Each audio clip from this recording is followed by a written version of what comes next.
All right, welcome everyone. Ready for another deep dives? Absolutely, let's do it. Today we're tackling economics. Kind of a big one, right? Definitely big, but fascinating too. I mean, it's how societies figure out what to make, how to make it, who gets it, the whole deal. Exactly. The building blocks of, well, everything, really. We're going to be looking at this presentation on economic principles. It lays out the core ideas really well, I think. Yeah, it's a great starting point. So no matter where you are, what kind of society, you're dealing with these same economic questions. It's universal, right? Well, Doesn't matter if it's a tiny village or New York City. yeah, everyone's got to figure out what to produce. Like, Yeah. what are we going to focus on making? Food, gadgets, art, all of the above. Well, and how do you choose? Resources are limited, right? Yeah. So every society has to decide what are our priorities. Exactly. It's like even in our own lives, do I buy those new headphones or do I save up for a vacation? It's the same idea, just on a much larger scale. And those choices have big consequences long term. Absolutely. So then we got question number 2, how to produce. This is where things get interesting. You've got your technology, your resources, your labor, the environment. So many factors. Yeah, it's like, do we use robots to build cars or do we keep employing people? Do we focus on renewable energy even if it's more expensive? And these aren't just theoretical questions. These are real-world decisions with real-world impacts. Like, remember that whole tulip mania thing back in the 1600s? Oh, yeah, that was wild. Yeah. People were paying firkins for tulip bulbs, right? Like more than a house for a single bulb. Yeah. It shows how markets can be driven by, well, let's just say not always rational behavior. Okay, so markets can be a little crazy sometimes. Yeah, But that's part of what we're talking about here, these different economic systems. right, because the way you answer these big questions about what to produce, how to produce, it's all going to depend on your economic system. And this presentation breaks it down into 4 main types, right? Yeah. You've got market economies, command economies, mixed economies, and traditional economies. Okay, let's start with market economies.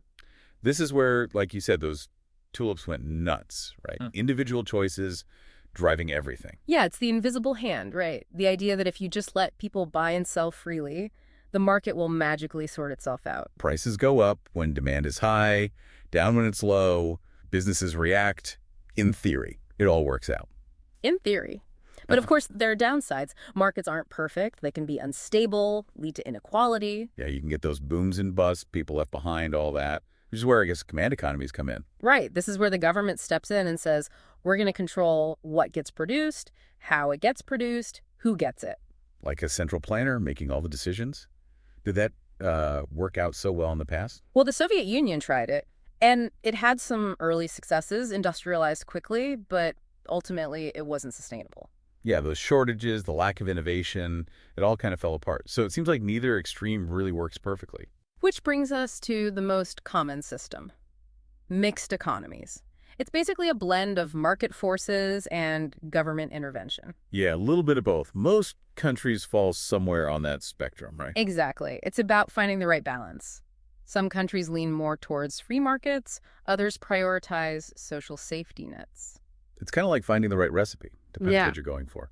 Now, before we move on, we got to mention traditional economies too. Right. These are often found in more rural, isolated communities. They rely on customs, traditions passed down through generations. It's a different way of thinking about economics, much less about growth and more about sustainability and community. They can be very resilient in certain contexts, but yeah, adapting to change can be a challenge. Okay, so we've got our big questions or different systems. But how does this actually play out in the real world? Well, that's where the circular flow diagram comes in handy. It's a visual way to understand how all these pieces fit together. Okay, so imagine a circle, right? You've got households on one side, firms on the other. Households, that's us, the consumers.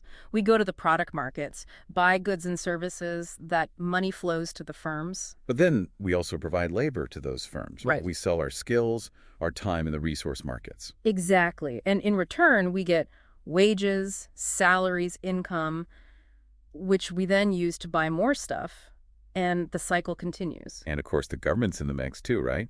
They're collecting taxes, providing services, influencing the flow. Absolutely. They're buying goods and services, employing people, redistributing wealth. It's all interconnected. Wow, it really is a complex system.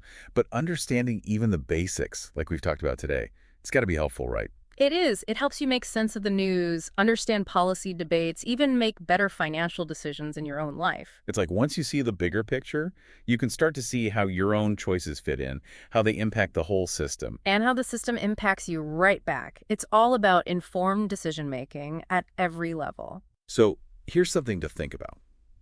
We've talked a lot about mixed economies, the most common model. But what's the ideal mix? Is there even an ideal mix? Or is it always evolving, changing, depending on the context, the challenges, the goals of a society? A big question, no easy answers. But that's the beauty of economics. It keeps us thinking, debating, striving for something better. And hopefully, with a little understanding, we can all contribute to shaping an economic future that works for everyone. Absolutely. All right, that's going to do it for this deep dive. Thanks for joining us. Thanks for having me. Until next time. See y'all later. All right,